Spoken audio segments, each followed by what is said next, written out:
ছিলেন কয়লা শ্রমিক। মেসির কারণে সবসময়ই থেকে যান আড়ালে, অথচ কোথায় নেই তিনি। কোপা আমেরিকা, ফিনালিসিমা কিংবা বিশ্বকাপ সবখানেই আছেন ফুটবলের সাইলেন্ট কিলার।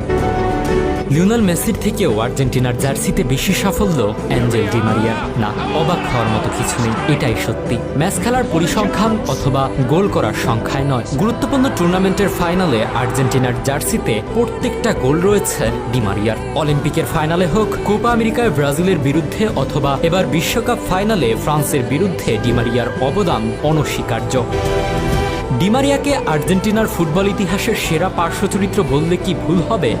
ব্রাজিলে 2021 কোপা আমেরিকার জয়সূচক গোলটাও করেছিলেন তিনি। ফ্রান্সের বিপক্ষে বিশ্বকাপের নাচেকেও ফাইনালের শেষ অর্ধে নায়ক এমিলিয়ানো মার্টিনেস। কিন্তু ডি মারিয়া আর্জেন্টিনার শিরোপা জয়ের পথটা তো তারই তৈরি করে দেওয়া। শুরুতে পেনাল্টি জিতলেন, গোলও করলেন একটি। Di Maria 63